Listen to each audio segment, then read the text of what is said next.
Hey everybody, it's Peter and I'm super excited to talk about the 2023 Kia Soul. This is an EX model, and if you don't know me at all, one thing I was known for before I started this channel was having a channel where I have probably the world record for the most amount of Kia videos filmed and demonstrated and watched on YouTube ever. So I spent a lot of time talking about these cars, and I've had access to pre-production Kias and I've taken a look at them, but the one Kia I haven't seen yet that I've wanted to see is a 2023 Kia Soul. So here I am, I'm gonna review it. Now, real quick story, there's a couple things I need to clarify. I am here at Jim Gilbert's Wheels and Deals, and if you wanna compare this vehicle to other vehicles in its class, make sure you subscribe, because I have access to the entire vehicle lineup here at Jim Gilbert's, and I can compare not only this vehicle, but a whole bunch of other vehicles in its class. If you have questions, let me know in the comments section, and feel free to hit that subscribe button, because we can build a little community here where we're getting answers to questions that we want, and I'll do my best to make sure I give you those answers. Another full disclosure thing, technically, I still do some contract work with Kia Canada, which I think means I'm not supposed to criticize this thing, but you know what? I'm willing to risk it all. If there's something wrong with this car, I'll point it out to you, but we're gonna talk about some of the things that I love. And final disclosure, I actually own the 2020 version of this car. Mine happens to be an electric vehicle, Kia Soul EV. So I am a fan of this car, but I also am supposed to be an expert, so we're gonna test off my skills and see if I am still an expert. Let's get into the review. All right, so let's talk about the most obvious change. Now, first of all, you're gonna see some flickering in your camera with these, or in your screen with these kind of things. Apparently that's the type of setting I have my camera on. I'm not gonna change it, that's the way it is. So they don't flicker in real life, but the first thing they've redesigned in this, and the most obvious thing, is the lights. Some people like it, some people don't. I can tell you from having hundreds of thousands of views on our previous channel where we did videos on this car, the one complaint people had when this car came out, and I did videos when it launched in the 2019, actually came out with 2020 model year, was some people liked the thin, narrow lights and some people didn't. Now, there are some benefits here. This is an EX model. It's one step up from the base model. You have this nice LED lighting in here, but you used to have on this trim halogen headlights down here. Now you've got the LED lights in there. LED lights used to be a step-up thing. They're now included on here, and that's the one thing you're gonna find with the 2023. So when you see these headlights, you can notice that there are some upgrades, primarily in the safety department. So that's what we're talking about here. The reason I like these white LED lights is they are nice, sharp cutoff, and that white LED is a closer to daylight color, and that allows you to identify at night what you're seeing a little quicker. So not only are they safer because they appear brighter, because they're nice looking, but that color can actually help you identify things. Out front here, used to have sort of a GT line look to the grille. That's what this one is to me. That's what used to get grills like this, more in that GT line. Now you get them here on the EX. You also have the new Kia logo sort of embedded behind, it looks like glass, I'm sure it's plastic. So it's a flush front here, no more logo on the front right there. Nice clean look, I quite like it. You guys can tell me. I've had already a comment on Instagram saying that they don't like these lights, someone else saying that they do. Personally, when I see it in person, I do think it's a nice little upgrade, especially when you consider that, again, this being an EX model, it really jumps up in styling. So let's move from here to the back lights, and then we're gonna go in through the car and talk about the differences in there. Heading around to the back, you do see a lot of similarities to the previous version. So this is a little different look, but the same style to the upper end LED lights. This is what I have on my Kia Soul EV, but there is a slight difference. If you're a Kia nerd like me, you'll notice. If not, you won't. It does look nicely upgraded. The one complaint, again, this happened from my Instagram account, people are telling me that the signal lights are still not LED, and they're not a fan of that, and I agree. That's something that I think Kia should have done. You've got nice front LEDs on this. You should have LED lights right there as well. Overall, you have a little different clip up here, a black color. This used to be more of the red reflector type look all the way around, so now it's black with it looks to me to be a slightly revised rear center light in there. New logos on the back. Of course, that did upgrade on the previous body style, so you can get previous body style with this logo here and without. Again, very similar down here. New font to the Soul over here, and you've lost the emblem over here telling you what model or what trim line it is. Now let's pop open the trunk. I happen to have a teddy bear here, and that's because Jim Gilbert's Wheels and Deals, Canada's huggable car dealer, are known for giving a teddy bear away to every single person who buys a car here, but I am also known for my teddy bear test. This is a pretty good sized trunk in the Kia Soul. It's one of those things where it doesn't look huge on video, and to be fair, it seems smaller than some when you have this floor in this position. But the one thing they did do is, you can sit there, little Teddy, they did keep this lowering floor, and this floor lowers a lot. You can see how easy it is. It actually slipped out of my hand there. It drops down a significant amount, so when you put your Teddy back in here, you can see that he is basically buried underneath what would have been the floor. So you're adding 130, 140 or so liters of space. So those of us who are Canadians can think of that in milk bags. If you're Americans, just Google Canadian milk bags. Hopefully that is something clean that you can Google. They come in bags. Anyway, so you have a significant amount of storage down here. The reason you would want to have your floor higher is if you were to fold these seats down, there would be a step up to those seats when you have the floor down. Whereas if you have the floor in the higher position, it's straight across when you fold the seats down. Still a 60-40 split. You've got on this model a headrest that's moves up and down in the center. These ones here are built into the seat. So just something to keep in mind. You do have a little halogen light over here lighting up the back and a 12-volt port as well. So pretty good storage. Let's jump in the back seat now before we head to the front seat. The front seat's really what I want to get to show you because that's where some of that safety equipment comes in. But we'll start in the back seat. Jumping in the back seat, this is one great reason to buy a Kia Soul. When you get in and out of here, it's very easy to do. I am a 6-footer and I have a ton of space between a 6-foot driver, which is where I have the seat set for me, and myself. My legs are on the seat. The seating position in the Soul is really unique, both front and rear. If you look at any car in the class, it sits tall but not too tall. It sits square but not too square. It's a very comfortable seating position. There's tons of headroom here for myself. We're gonna bring the camera in and show you in a second, but the big thing I want you to know is, again, legs are flush on the seat. There's tons of room for my feet. So even if I'm wearing large work boots, large winter boots, I can fit my feet underneath that seat there. There's lots of room to spread out. It's a very, very comfortable rear seat for a fairly compact car. This car is shorter than something like the Kia Forte by a significant margin, and it makes it easy to park, easy to drive, but gives you tons and tons of space. Let's pull the camera in here and show you a couple little features and things that I like. All right, the first thing I like is, like I said, the space. You can see there's just a ton of headroom here. So about 6 feet tall is how tall I am, and you've just got tons and tons of space.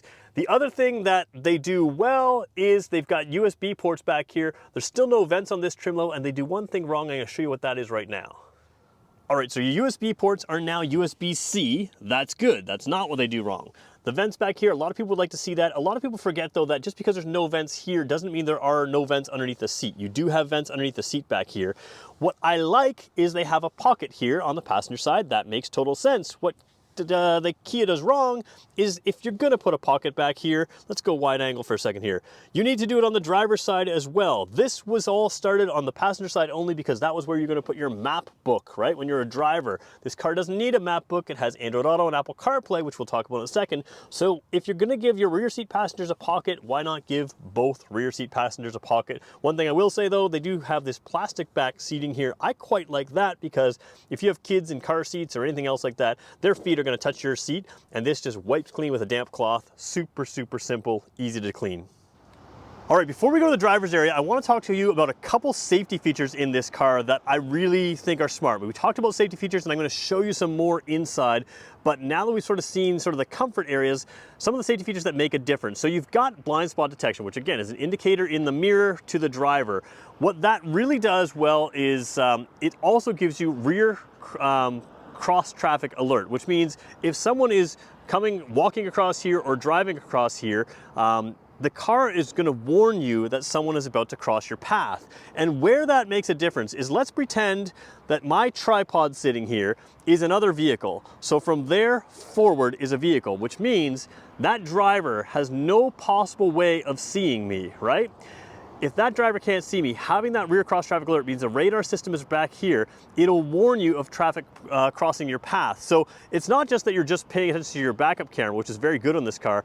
It's if you can't possibly see something, as long as that back corner of the car is visible to the traffic that's crossing, it gives you the ability to warn you that something's coming, but this car steps it up one further. We talked about safety equipment. This car is capable of applying the brakes when you don't, and then applying the brakes to stop you from moving into traffic. My car, the higher trim level Kia Soul EV, did that the other day for me. I let off the brake knowing that the car was going to be passing me soon, and it stopped me right in its tracks. So it's a really good safety feature to have. It doesn't just warn you, it stops you. Now some other things, depending on the trim level of the Kia Soul, you still have this camera out front. That used to be used for just the lane keeping assist. Now it's lane follow assist as well. It also gives you forward collision warning, forward collision assist. So in other words, this car is capable of stopping to avoid a collision both going backwards and coming forward. So that camera's a piece of it. We're gonna talk about what lane keeping and lane follow assist is in a second as we jump inside. In fact, let's just do that right now. All right, before we jump inside, here's what the key looks like. It is just a typical Kia key. Again, buttons are on the side, which is a good thing. You want your buttons on the side because they don't accidentally get pressed on this side. This one happens to be not keyless entry, so it's a jackknife style key. The problem with this key is it's just a hair thicker than the keyless entry one. Not a big deal to most people. You know, certainly smaller than some brands, but they do have two different widths of keys depending on if it's keyless entry or not. All right, we're gonna have the sun here. Let's just see if the camera is gonna have trouble with the sun. If it is, we're gonna move the car. Yes, so let's go move the car for a second and then we'll talk about what's in the dash here. All right, we've moved the car and I want you to pay attention to a number of things that happen in this dash. It is a revamped dash and I'm gonna turn the car on right now. We're gonna fully start the car because we're outdoors. Look at down here, all those lights there. You got the forward collision warning light down there. You've got something new. Let's just zoom in for a second. This here is your speed limit sign, so it is capable of seeing what's going on with your speed limits. That is done through that camera that I mentioned, so it can see the speed limit signs and label them for you with what's going on. Now, if this car had navigation, it would use both navigation and that, but this car does not come with factory navigation, yet it still will display the speed limit, and that speed limit is showing, again, through the camera looking out in front of you. So it's pretty cool to have that down there. This dash first started in the Kia Sportage, the new 2023 Kia Sportage. They've moved it into here. The centerpiece here, you can kind of see it in your display right now, is the only screen portion of it. The rest of this looks like a fancy screen, but it's really just that and a number of warning lights that we showed you off the beginning that came up.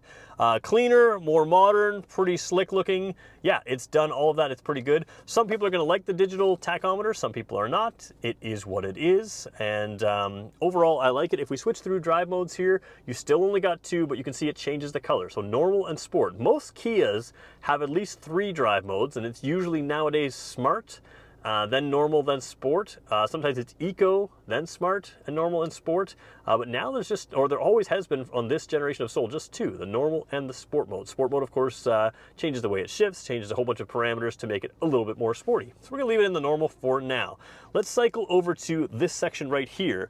You have a nice touchscreen display here. Everything's pretty simple here. If we go to the menus again, you've got the phone projection. So again, Android Auto, Apple CarPlay. It is wireless now, I'm almost positive. So let's just go to the home screen. Yes, it is a wireless Android Auto and wireless Apple CarPlay, which is an upgrade from the previous model Kia Soul. You have a quiet mode, which is interesting. It turns off the rear speakers, leaves the front speakers as a reduced volume. And if someone in the back was listening to their own music on their earphones or wanted to sleep, you can sort of turn down those speakers in there. Kind of a nice thing to have. You have a voice memo, but you're never going to use that, right? You're going to use your own, you're going to use your Apple CarPlay Android Auto and use it from your phone. So there's lots of ways to do that. Radio in here as well. So if we go to the radio for a second, oh, we just turned it on.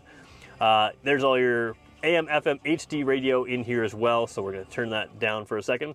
Upper level cars can get the satellite radio as well. This car does not have it. So, you know, pretty typical Kia stuff down here. This one has the manual climate controls, very similar to what was here before. You've got a wireless phone charging pad, which I think makes a lot of sense. If you're gonna have Android Auto and Apple CarPlay wireless, you should have a phone charging pad that is also allows you to charge your phone without wires. You do have a standard USB-A port and a USB-C now, so it's interesting they're keeping both. You can still have the 12-volt port there as well. It used to be only USB-A ports, so the USB-C is new for this model year. And down here, it is a CVT transmission, so it can give you up to 8 gear ratios if you switch it over to here and switch gears yourself. But that is a CVT transmission, so it's very good for efficiency. Kia and Hyundai's transmission is actually very, very good. Not everybody loves CVT transmissions, but I have to give them credit. This is not just me praising it. A lot of people praise it for overall good things with the CVT. Down here, rump roasters, heated seats on the driver's side and the passenger side.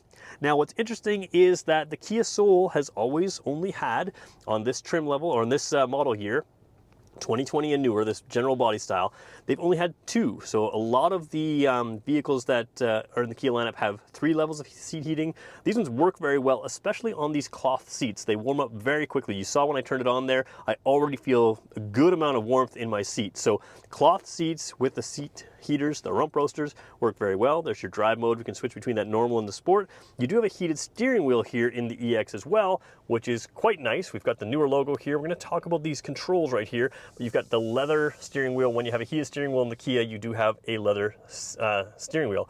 So what's interesting to me is the Kia Soul, the previous generation, a lot of the interior details, when you looked around and you saw the door panels, there was a lot of roundness inside and squareness on the outside. They got rid of a lot of that roundness on the inside in that 2020 redesign, and then the refresh here keeps basically the exact same interior. But you do have some roundness here in the steering wheel to sort of, you know, harken back to the previous Kia Souls. What is interesting though is this is the only Kia with this set of controls that look like this. Every other Kia has, many of them have sort of parts that you could almost swap the entire steering wheel and it'd be the same thing. But the Soul has these rounded areas. So let's just talk about what we have over here. We've got one new button, that's a favorites button. So you can set that favorites button up to do a number of different things. You've got your phone control here. You can activate Siri or something like that by holding this down. Or if you just tap it, you can activate some car information, volume switch there. Pressing in on that volume switch will mute the radio. That's kind of nice, and you can switch up and down through your modes, through your settings in there. You do have the auto headlights here, and if I switch into my high beams, you'll see here it is an auto high beam as well. So you can see the auto right there. That means that if it's in that setting, your high beams won't come on when there's city lights, it won't come on when there's cars approaching you or cars in front of you, and they will turn on and off by themselves. I quite like this feature, especially living in an area now where I have a lot less city lights than I used to when I lived in Ontario, because sometimes you forget to turn them on, your high beams on immediately, and when a car passes you, waiting 10-15 seconds and realizing, oh, I haven't got my high beams on, that can be the difference between meeting up with a moose or a deer and not meeting up with a moose or a deer. So auto high beams work very, very well. This car has them on there, so that's kind of nice to have. Coming over to this side of the steering wheel, let's look at some of the controls here. Typical stuff. This swaps through the menus in this menu control here. So we can talk about them in a future video if we wanted to, but that is some controls there. You have your regular cruise control here. Some of these vehicles are going to be equipped with a smart cruise control.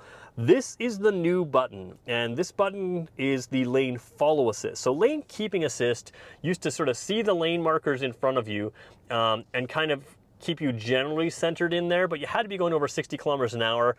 Lane keeping assist has gone through a few iterations, but lane follow assist, when you press this button, you're going to see a little steering wheel come on. Let me see if I can zoom in there. Little steering wheel come on in the dash there. That will go green when this is actively steering your car, and I mean actively steering your car. This is a car that you could throw on cruise control, and as long as you keep your hand on the wheel, it will do a really good job where there's well-painted lines to keep yourself centered in the lane. It takes all of the stress out of a long trip. It's really nice to have. It's a good safety feature. And again, let's face it, cars are distracting now. If I glance down over here and I don't have that system activated, I'm going to kind of drift a little bit. Where you tend to turn where you look. Oh, I still got the heated steering wheel on. It's very warm now. But this allows you to keep that car centered in the lane, even if you glance away for a second. So obviously it's your job to pay attention, but it's going to be a good job of keeping you safer. And this was the real feature that I felt was missing from the previous Kia Soul. The lane keeping was good, but the lane follow is much better. So let's talk seating here. The Kia Soul, like I mentioned, a really unique seating position. Now again, I'm about 6 feet tall and I've got tons and tons of space here. I can crank this seat up significantly. It is a manual seat, but I can crank it way up. So if you're a shorter person saying, wow, a 6-footer's got that much headroom, it's just gonna be too low for me, you can crank this seat way up. My head could basically be on the ceiling, and I can actually lower it a little tiny bit as well so that I can lower myself down. So it doesn't matter how tall or short you are, between the raising and lowering the seat, between the tilt and telescopic steering wheel, so the steering wheel can come in and out and come up and down, pretty much anybody can fit in this car and be comfortable. The seats are fairly large for a small car, so they're very supportive, but they're very comfortable, and you sit a little bit more square, so your legs are out and then square down there. I don't know if I can sort of show that to you, probably not very well, but let me keep it parked there.